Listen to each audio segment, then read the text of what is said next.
तो बेटा ये जो नेक्स्ट लाइंस हमारी हैं ये शो करती हैं नेक्स्ट चैप्टर को, जो आगे फर्दर टॉपिक्स हैं, फर्दर स्टेंजर्स हैं, उनको शो कर रही है।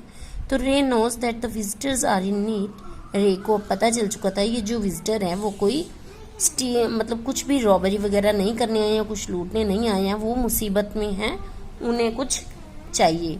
ही accepts an old watch in exchange for a good sum of money. और उन्होंने कुछ पैसे भी उसको दिए ओल्ड वॉच के बदले में। The message of peace and goodwill spreads everywhere as the old clock chime merry Christmas. और ये मैसेज जो था शांति का और गुडविल का, वो चारों तरफ, वो सब जगह फैल गया और ऐसा लग रहा था जैसे घड़ियां उनको मेरी क्रिसमस बोल रही हैं। So start the clock ticked on. अब जो घड़ियां थी वो बजने लगी। रे कामली रोट अनदर मैसेज। रे ने अनदर मैसेज लिखा, have you come to pick up a clock और अ वॉच। रे ने फिर से एक मैसेज लिखा नोटपैड पर कि आप वो क्लॉक लेने आए हैं या वॉच लेने आए हैं। Then he pointed to the long board filled with hanging clocks and pocket watches. बेटा मिस्टर रे जो थे वो लोगों को कभी कभार जो उनकी नीड होती थी, उनकी ज़रूरत के अकॉर्डिंग उनको लोन दे दिया करते थे, और जो जिनको नीड होती थी वो अपनी पुरानी वॉचेस और क्लॉक वापस दे जाते थे और उनसे कुछ उधार ले जाते थे।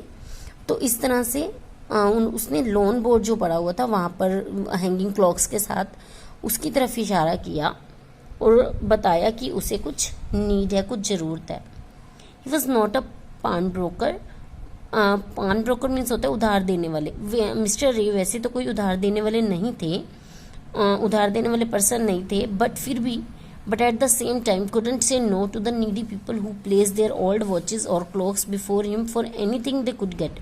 बट फिर भी कोई भी अगर उनसे कोई भी नीडी पीपल कोई पुरानी घड़ियों के बदले में कुछ अगर पैसे लेने आता तो उसको कभी भी नो नहीं करते थे। He loan more than he should. और जितना उन्हें चाहिए होता था उतना लोन, उससे भी ज़्यादा उसे लोन देते थे ताकि उसकी सहायता हो सके। They would be there when the owners wanted them back at the same price he had paid with no interest. और जब भी ऑनर उस घड़ी का मालिक जब भी उसे वापस लेने आता था वो उसी सेम प्राइस पर देते थे, उसका कोई भी इंटरेस्ट, उसका कोई भी ब्याज नहीं लेते थे। तो then the older man seemed to feel a little easier, took out his hand from his pocket and quickly looked at the watch on his wrist। तो ओल्ड मैक ने अब थोड़ा ईजीएस्ट फील किया कि अब शायद उसको लगा कि मिस्टर रे जो हैं थोड़ा मेरी बात मान जाएंगे। Took out his hand. उन्होंने अपना हैंड पॉकेट से निकाला और अपनी पुरानी वॉच की तरफ देखा जो उनकी कलाई में बंधी हुई थी। How much will you give me for this. The man ने नोटपैड पर लिखा कि आप मुझे इसके कितने पैसे दे सकते हैं। Ray noticed a little shame in his grey eyes looking at fun. Ray को अपनी उस ग्रे आइज में, उस बूढ़ी आंखों पर, जैसे उनको लग रहा था ना कि ये रॉबरी करने आए हैं, एक्चुअल में ऐसा नहीं था, तो उनको अब कुछ शर्म आने लगी कि मैंने शायद इन पर्सन्स के बारे में गलत सोच लिया। The watch was nothing special and yet had great powers. इसका बहुत डीपली मीनिंग है बेटा। देखो वॉच की कोई खास कीमत नहीं थी, बट फिर भी उनकी बूढ़ी आंखों ने उन्हें ये समझने पर मजबूर कर दिया कि कभी कभी हम भी गलत हो सकते हैं। तो इसलिए जो वॉच थी वो उसकी ग्रेट पावर्स थी। It was something to exchange to a way out of bad situation. तो उन्होंने बोला कि अगर इसके बारे में मुझे कुछ पैसे कुछ मिल जाएं जो कि मुझे बैड सिचुएशन से बाहर निकाल सके। Knowing that great need had brought the man to his shop in first place. तो ये जानकर कि जो ग्रेट मैन की नीड है वो इसे इस शॉप पर लेकर आई है। तो रे ने बोला, how much do you need for it. आपको इसके लिए कितना पैसा चाहिए। The reply came back on the notepad.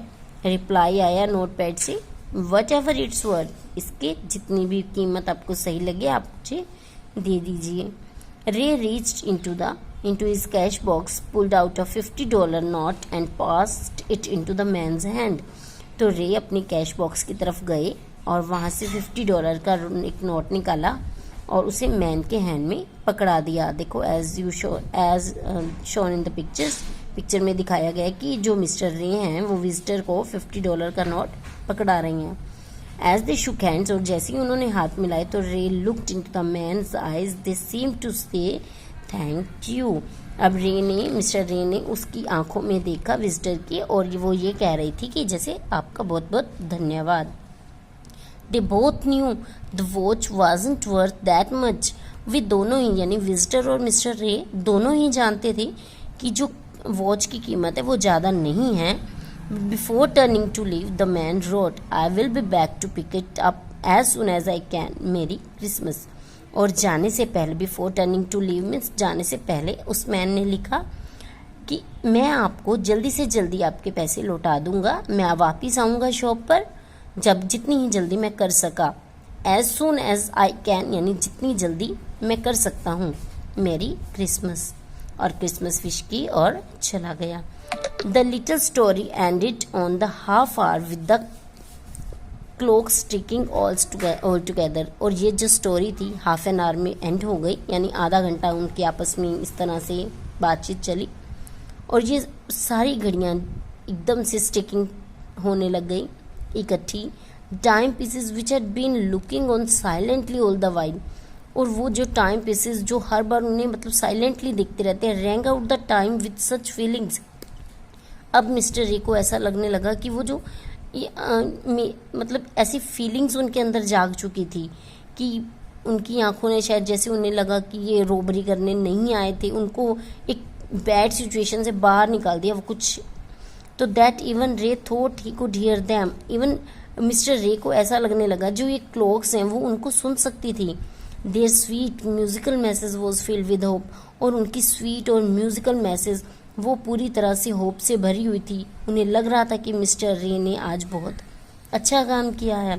The timeless message on of peace on earth, goodwill towards all, और ये मैसेज की धरती पर शांति होनी चाहिए हर जगह, और ये उनकी इच्छा शक्ति सबके लिए थी, वो सबको ही अपने मतलब अच्छा समझते थे। वो felt by the 3 men who stood in the old clock shop, और ये सब उन तीनों के द्वारा नोटिस किया गया कि धरती पर अच्छाई अभी भी जिंदा है, अभी भी अच्छाई है। तो ये तीनों मैन जो कि ओल्ड क्लॉक शॉप पर थे उन सभी ने महसूस किया। So this is about the